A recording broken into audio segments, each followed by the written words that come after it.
सूरज की पहली किरणों के साथ एक छोटा सा गांव जग रहा था।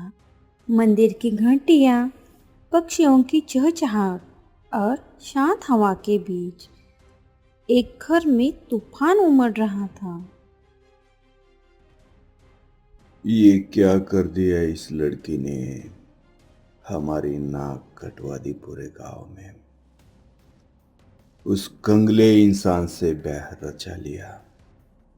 उसके पास फूटी कौड़ी भी नहीं है। मेरा तो खून खौल उठता है जब मैं उस भोला राम का नाम सुनती हूँ। ना घर, ना द्वार, ना ढंग का खानदान। हमारी चंपा को क्या सुख मिलेगा उस गरीबी में। माँ, बाबूजी, आप क्यों इतना परेशान होते हैं? चंपा को तो वही फटेहाल जिंदगी पसंद होगी। हमारे यहाँ की शान शौकत कहाँ उसे भाएगी?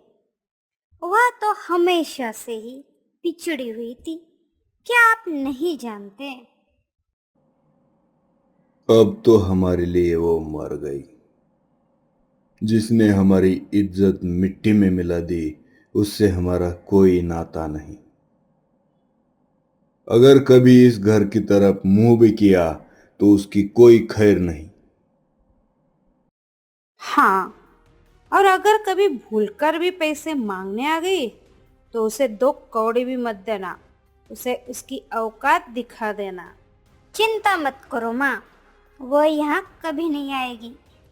उसे अपनी गरीबी में खुश रहने दो। और गलती से आ भी गई तो मैं उसे 2 टका सुना दूंगी कि यहाँ उसके लिए कोई जगह नहीं है। लेकिन वही घर के बाहर कोने में बैठी चंपा ये सब सुन रही थी। उसकी आंखें भीग चुकी थी। मन ही मन बोली, मैंने क्या गुनाह किया जो मुझे इतना तिरस्कार सहना पड़ रहा है। क्या एक गरीब से प्यार करना पाप है? क्या सिर्फ इसीलिए कि मैंने गरीब से प्यार किया मैं अपनों के लिए पराई हो गई? तभी उसका पति भोला राम उसे लेने के लिए आता है। चंपा, ओ चंपा, अरे तुम बाहर ही हो, अंदर नहीं गई? चंपा जल्दी से अपने आंसू पोंछ लेती है। अपने आंसू छिपाते हुए बोली, अब यहाँ आने का मन नहीं करता। चलिए, हम फिर कभी यहाँ नहीं आएंगे। चंपा, क्या हुआ? तुम्हारी आंखें लाल है। क्या फिर कुछ कहा इन्होंने? कुछ नहीं, चलिए यहाँ से।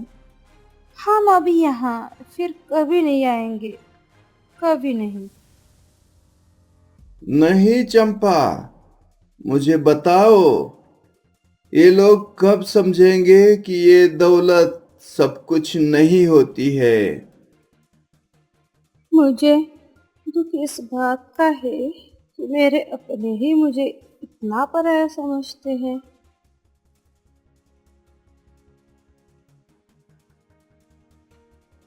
देखो शोभा, हमारी उमा कितनी सुखी है।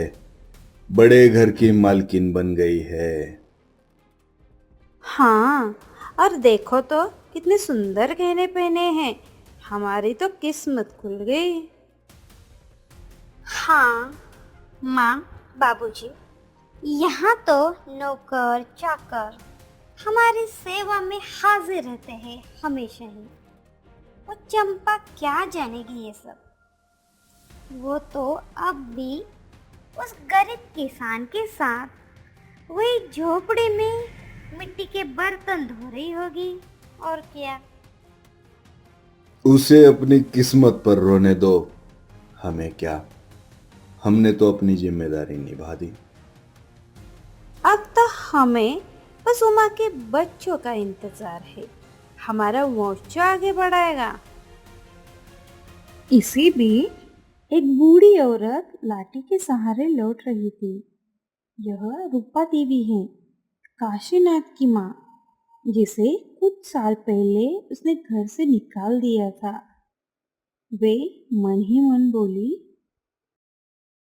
मेरा बेटा, मेरी बहू, क्या मेरे बेटे को भी अपनी बूढ़ी माँ की याद नहीं रही? बूढ़ी रूपा देवी फटे पुराने कपड़ों में कमजोर कदमों से चलकर काशीनाथ के घर के दरवाजे पर पहुंच जाती है। वो हाँफ रही थी, उसकी तबीयत ठीक नहीं थी। शोभा देवी दरवाजा खोल देती है और उन्हें देखकर चौंक जाती है।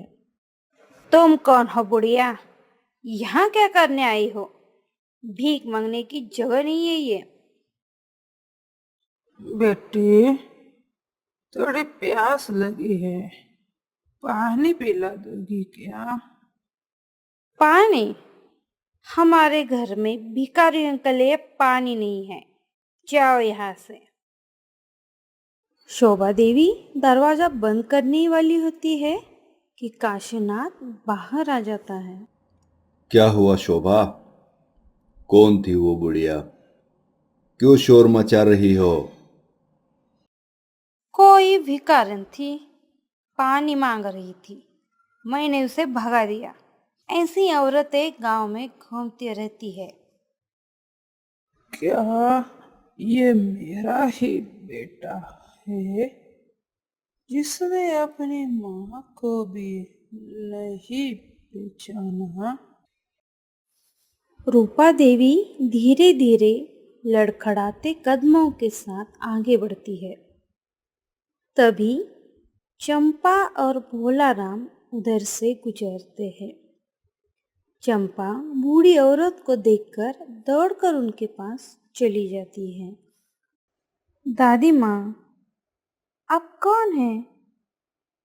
और इतनी धूप में कहाँ जा रही हैं? आपकी तबीयत भी ठीक नहीं लग रही। चलिए, मेरे साथ मेरे घर चलिए। चंपा रूपा देवी का हाथ पकड़कर उन्हें अपनी झोपड़ी में ले जाती है। भोलाराम भी उनका आदर करता है।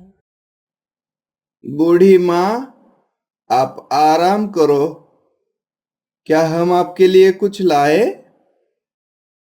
बिटिया, तुम सच में बहुत दयालु हो। भगवान तुम्हें हमेशा खुश रखे। बूढ़ी रूपा देवी कुछ दिन चंपा और भोलाराम के साथ उनकी झोपड़ी में रहती है।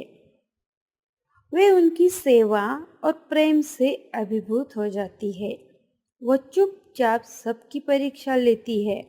वो देखती है कि गरीब होने के बावजूद चंपा और भोलाराम कितने सहनशील है और दूसरों के प्रति कितने दयालु। एक दिन वो बिना किसी को बताए गांव छोड़कर चली जाती है। कुछ दिनों बाद गांव में खबर फैलती है कि गांव की सबसे धनी महिला रूपा देवी का देहांत हो गया है और उन्होंने अपनी सारी जायदाद अपनी वारिस के नाम कर दी है, जिसका नाम किसी को नहीं पता। क्या? रूपा देवी? कौन रूपा देवी? मैंने तो इस नाम की किसी अमीर औरत के बारे में नहीं सुना। हाँ, और वो वारिस कौन है? कहीं कोई भारी तो नहीं आ गया? हमारी संपत्ति पर किसी और का हक कैसे हो सकता है? गांव का मुखिया पंचायत के कुछ सदस्यों के साथ काशीनाथ के घर आता है। उसके हाथ में एक आधिकारिक पत्र था। काशीनाथ जी, ये देखिए, ये रूपा देवी की वसीयत है। ये क्या लिखा है? मेरी छोटी बेटी चंपा? क्या? चंपा? वह इतनी बड़ी जायदाद की मालकिन कैसे बन सकती है? ये जरूर कोई गलती है। ये कोई गलती नहीं है। रूपा देवी ने मरने से पहले गांव के कुछ बुजुर्गों को बताया था कि वो आपकी माँ है, जिसे आपने सालों पहले घर से निकाल दिया था। फिर उन्होंने बहुत सारी दौलत कमा ली थी। वो सारी संपत्ति तुम्हें ही देना चाहती थी, मगर तुम उन्हें नाकाबिल लगे और उन्होंने अपनी सारी संपत्ति अपनी प्यारी पोती चंपा के नाम कर दी है। काशीनाथ और शोभा देवी के पैरों तले जमीन खिसक जाती है। उमा का चेहरा पीला पड़ जाता है। उन्हें अपनी क्रूरता और नासमझी का एहसास होता है।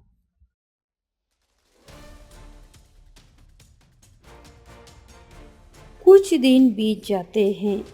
चंपा और भोलाराम अब एक शानदार हवेली में रहने लगते हैं, जो कभी काशीनाथ का घर हुआ करती थी।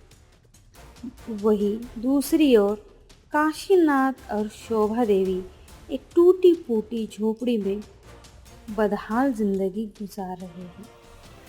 उमा का अमीर पति उसके स्वभाव के कारण उसे छोड़कर चला गया और वह अपमानित होकर अपने माता पिता के साथ रहने को मजबूर है।